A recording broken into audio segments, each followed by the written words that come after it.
All right, guys, just watched the big Overwatch Spotlight stream where they announced the slate of major changes, groundbreaking changes as they marketed it as, in order to compete up against Marvel rivals. I have a summary of it that I want to go through, general impressions on where I think the game's headed, and then we'll get into each item individually. So, one, there's a lot of more of the same. The more battle pass, more skins. However, they have added loot boxes back in instead of a battle pass. No comment on that. More Overwatch 1 things that a lot of hardcore players probably wish never left to begin with, and then a few improvements here or there. Things like hero bans are finally being added to competitive.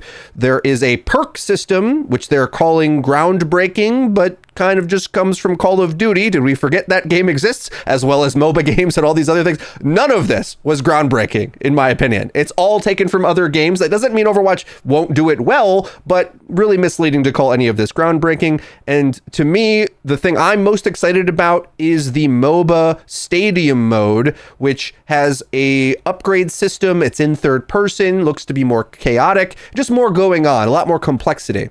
I have the most optimism for that mode to be something transformative that brings new players in to be interested in the game, as opposed to just appealing to the same diehard player base that is going to argue about balance and wants them to change Widowmaker's health or rework Sombra for the 10th time. Despite my energy and frustration towards this game recently with the release of Marvel Rivals, I really badly want this game to do well. It's in my heart. I have fought for this game. Maybe I am a bit of a jaded ex at this point, being tossed aside for so long, and now they finally want to do a lot of the things that I had been asking for all along. But there's something that I don't think we should tolerate as consumers, where Blizzard sells these ideas while they're smelling their own farts and not saying anything transformative or groundbreaking at all. They make it seem like these ideas have not existed in other games before, and I don't know, I've played games a long time. I know exactly what a perk system does, because ironically enough, that's where I made my start as a content creator way back when. Gaming on YouTube originally was all about Call of Duty, and its perk system is a very easily solved mechanism that I'm going to get into in that section. So we already know what that looks like in a game.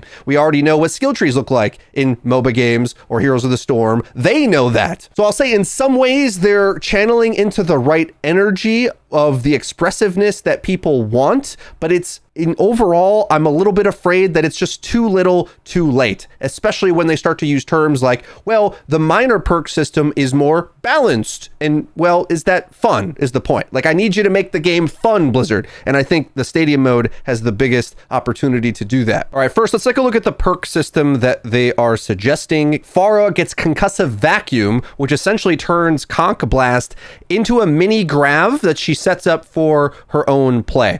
That's a really cool and fun idea. And then as we get into the rest of the perk system with Alec Dawson here, we start to see further examples of what they're thinking about, where critical hits from your primary fire refund heat, which allows you to then keep shooting. So that's just a DPS increase overall for skill. Fleeting Bulwark, Fortify briefly grants an additional 100% decaying overhealth when activated. So just straight stats on one hand or the other.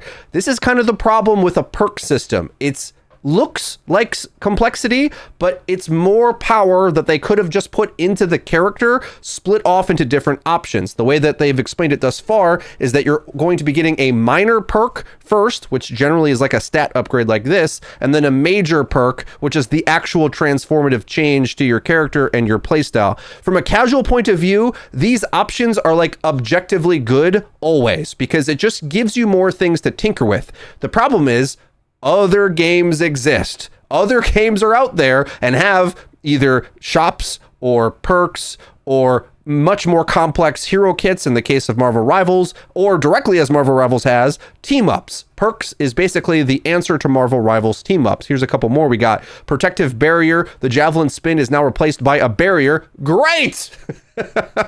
That's what we wanted. Charged Javelin. Energy Javelin can now be charged, increasing its speed and knockback, piercing enemies at full power. The recent ones are kind of interesting because we're taking a character that much of the community doesn't like and adding different knobs so that there's limits on the power, options to the power. Objectively, the perk system is a good idea. So I don't don't want to trash it too much, but it's not quite the groundbreaking transformative change that I had hoped for, considering Alec Dawson presents it as being something they intend to balance. That is a word I absolutely hate, because balance isn't fun and it won't happen. Here's the problem. You take a guy like Torbjorn, character I love, have a hilarious amount of time on Torbjorn in Overwatch, actually, one of my more competitive heroes. He's got two options. Anchor bolts, deploy turrets, throw range is increased by 50%. Oh, you can launch the turret now, and it can attach to walls and ceilings, or you get a level 3 turret that upgrades more. So you can have more stats, or your turret can flank and go off on a wall.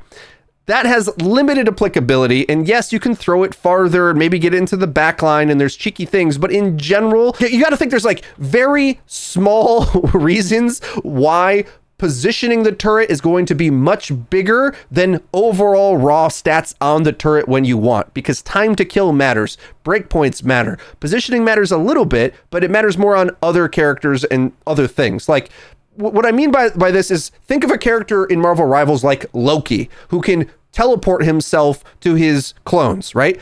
If Torbjorn could teleport to his turret or something, like, that would be insane, over the top, uncalled for, probably unreasonable. I'm not suggesting that as an idea, but like, these things are just small adjustments, and they're more ways of getting those wacky April Fool's type ideas into the gameplay, but not too much so that it gets out of control. Now we're going to balance it, don't worry, but ultimately what's going to happen is you very quickly solve it, you know which one is the best one, and I think it does help casual play quite a bit, but competitively speaking, most often than not, you're going to have one clear path that is just objectively better most of the time, and that makes it kind of boring for the most part. Little bit of nuance here or there. The options are better than not having them, but it's not really going to transform the way you play the game, so a marginal upgrade overall, I'd say, for the perk system.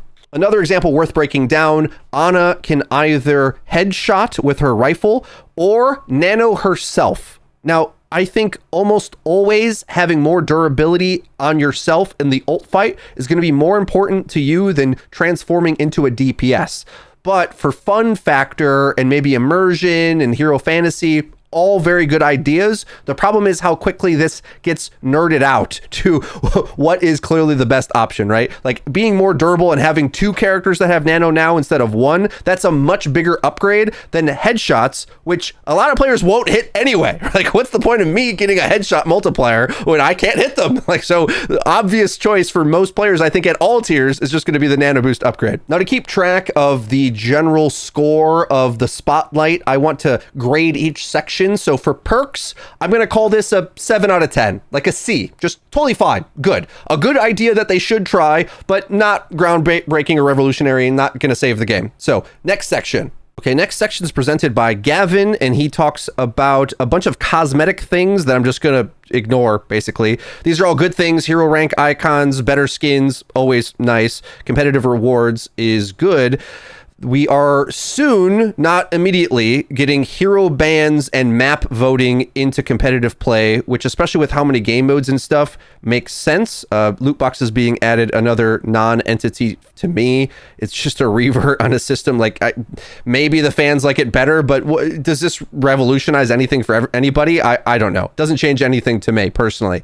I love Gavin to pieces. He's a great guy, really, really smart, taught me a lot about the game from talking to him, but I'm going to give this whole section a 5 out of 10 because bare minimum as far as I'm concerned. All good things, but not really enough to move the needle for me. I will say, because they are adding hero and map bans, then I am going to try this to see if it reinvigorates my desire to play the game and cover it, but at the moment, it just seems like the bare minimum. All right, 6v6 in Overwatch Classic. I also, think Kenny Hudson's a great guy, but the script that they wrote for this literally has the phrase, "new ways to play Overwatch 2."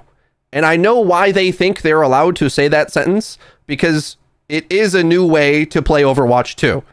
but that was a limitation you put into the game, right? So people hate this, and we shouldn't allow them to talk like this to us. Like, wow, we gave you a new way to experience Overwatch, guys. 6v6, Overwatch Classic, GOATS meta. Haven't you wanted that? Well, it's like, these are good ideas, right? Having timed events to play historic metas are alternate rule sets and format sets that we've always wanted. This was always like an alternate dimension or alternate concept to hero bans, because if everybody's playing GOATS comp or 6v6 or whatever meta, that can be a fun way to experience the game on like a fair playing field. It sort of makes and allows Overwatch to be many games in one, which is why I always felt the debates over the identity of the game started to not really make sense to me, because when people alluded to, well, in Overwatch 1, this and that was the norm. I'm like, what do you mean? In which meta? In Double Shield meta? In GOATS meta? In Dive meta? In this meta? In that meta? Like, Overwatch 1 was 10 different games over the course of its lifespan, and if you pluck out any given meta, you're almost playing an entirely different game, which is kind of nice in a way, because the game's changing and it's evolving, and it's not like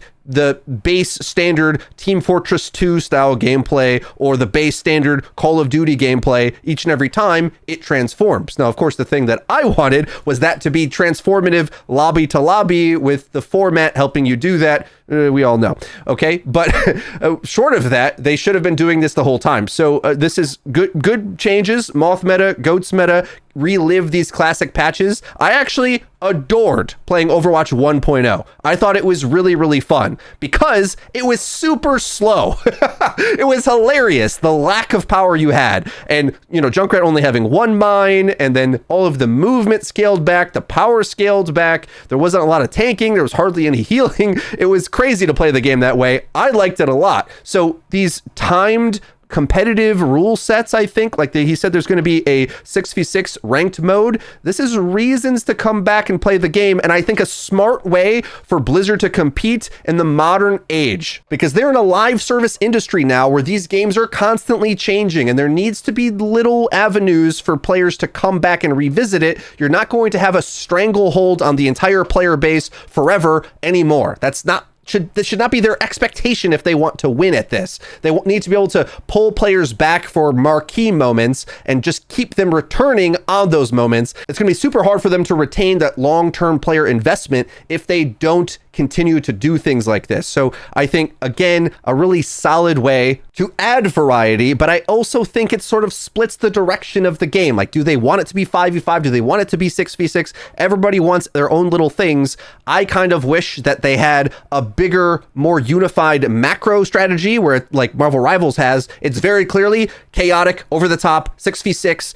It's a mess, okay? And then we can add the systems on top of it to make it more competitive later. Whereas Blizzard is trying to like re-engineer that and split it across a lot of different ways of playing the game, and I'm not so sure that's the best way to go about it. The rating I'll give to the Overwatch Classic implementation is about a 7 out of 10. It's like the bare minimum that they should be doing. 6v6 ranked is a very good idea, and I don't know how much more they can do this, but giving back features people liked from Overwatch 1 is probably a really good idea. This hero section was not too involved. We saw some glimpses of the new hero, who is a high skill ceiling, skill shot type sniper character with mobility, kind of a Valorant character almost, she looked like.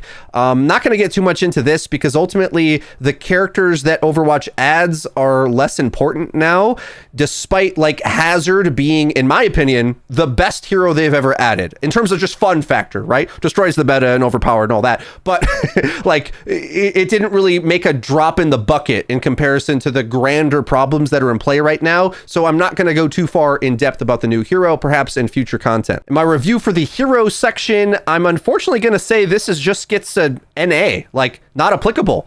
The situation with Hazard being a great character that nobody really seemed to care about means that this game cannot just add new heroes. While it may plus or minus be a good idea, bad idea, it's way more important that they work on the other aspects of the game, which thankfully, I guess a benefit to this is this wasn't the main focus. They are doing this, but they're focused on so many other things, clearly, because this section isn't very long. There's not a lot of things about it, and that's smart, I think. The thing I'm most excited for is Stadium Mode. Holy cow, I didn't see this coming, and I'm incredibly optimistic for Stadium. So to break down what it is, we've got a third-person point-of-view game with 7 rounds where you get currency to build out a skill tree. Holy moly, this is a lot of complexity, and I'm not so sure if I think this is more casual or more competitive. Like, this is kind of maybe their Deadlock mode almost, and I think it's super cool. Now, one benefit to them being in third person is you actually get to see your character skins. That's been a problem they've had for a long time, but I'm kind of digging it personally because I've grown to love the third person perspective in Marvel Rivals. It just, I don't know, I love the way the action looks, and I think you probably should be using cover and jiggle peeking on your right hand advantage there. But I think this is closer to them utilizing the skill tree perk system that we were all quite excited about when they had shown us on BlizzCon Line the PvE game modes that was supposed to be an amped up version of Left 4 Dead. Everyone always forgets about that BlizzCon line for some reason, but it had extensive examples of all of the various perks they were playing with for the PvE, and now this is sort of a way to put it into the game. But I will say, a bit of a problem I have with this is due to their competition, right? So Reaper in this mode will be able to get a vertical wraith in order to dive bomb into the sky. A character like Mercy can gift an auto res.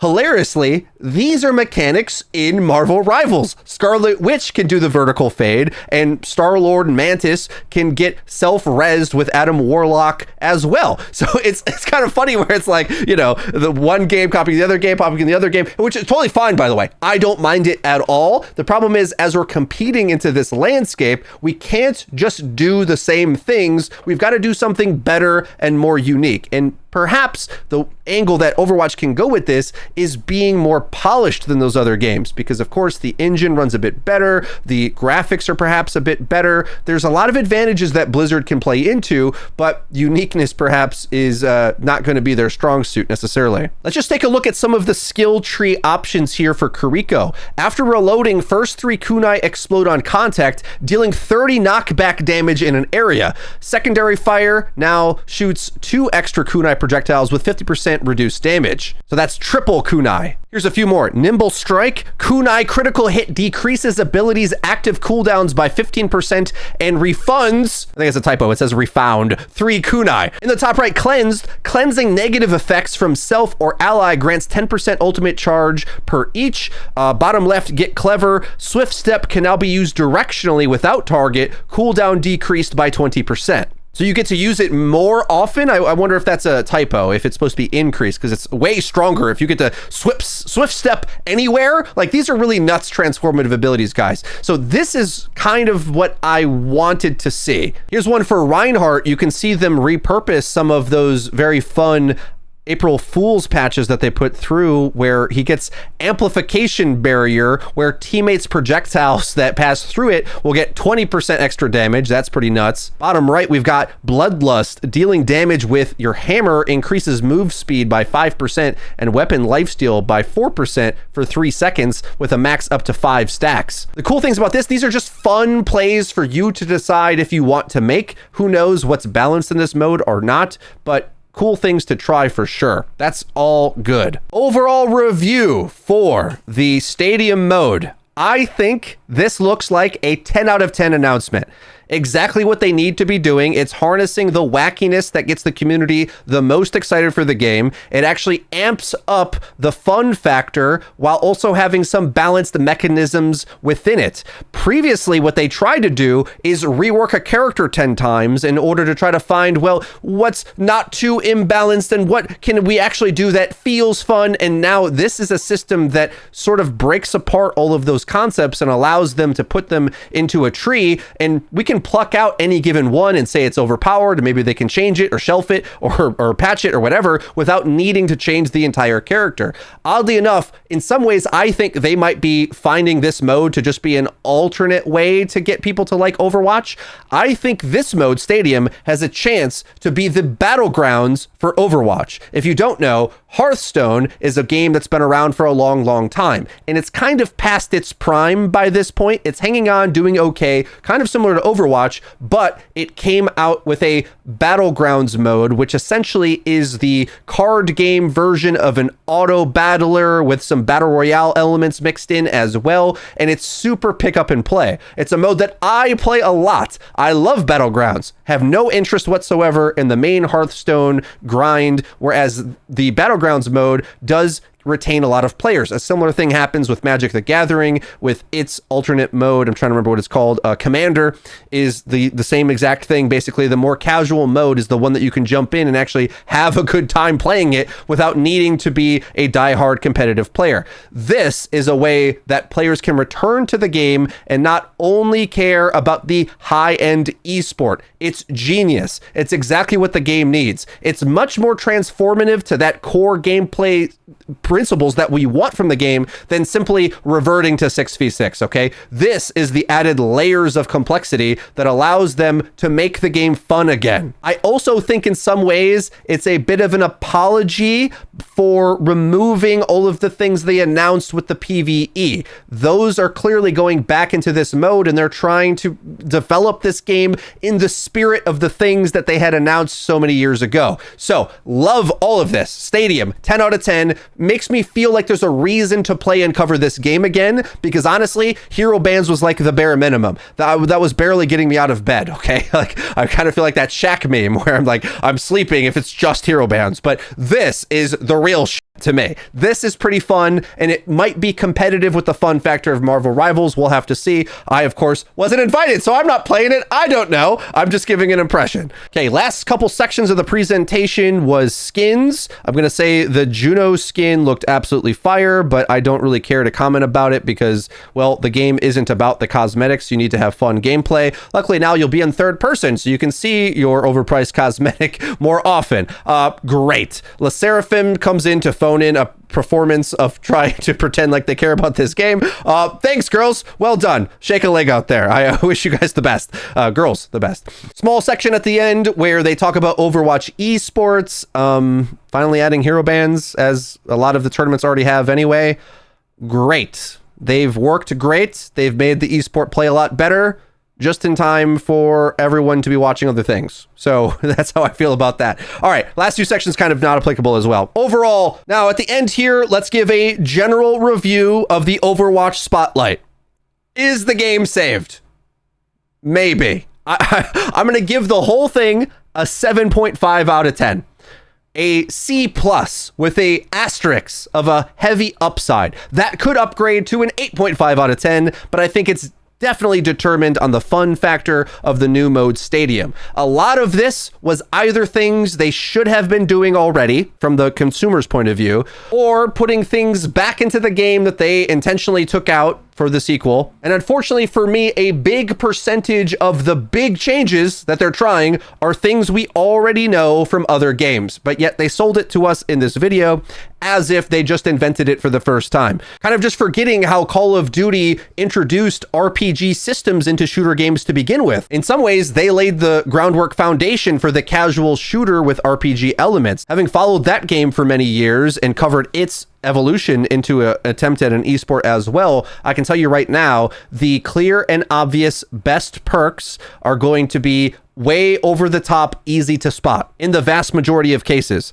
That doesn't have to necessarily be a bad thing, but from a lot of players' point of view wanting competitive balancing, the only thing that's going to help that is hero bans right now. That will add diversity to your competitive experience, thankfully, and also you can finally vote on your maps so that maybe you can play maps you like more often. These are obvious things that needed to have been added already, and so when I start to add up all of the things they're adding, it's either really obvious, more more of the same with one major groundbreaking change. But ultimately, I am rooting for the devs, and I hope that they really pull this off. I love these guys. I know that they're inherited a huge mess with this game. A lot of these devs weren't even on the team when so many of the bad decisions were made, and this is them putting their best foot forward with limited resources. They do not have the gigantic resources of a Marvel Rivals with Disney backing them. Overall, I'd have to say I'm optimistic and happy with what they've shown here, but it's not really crossing into a B for me. Hopefully optimistic. I'd love to know what you guys think in the comment section down below. If you enjoyed this video, please be sure to leave it a like, and don't forget to click subscribe and the bell icon to actually get notified when our videos come out. Hey, I also launched an Instagram for the first time, so if you want to see more gym progress, upload pics, and maybe some food, I like to cook, hit me up on there. That's been it. I've been Frito. See you guys next time.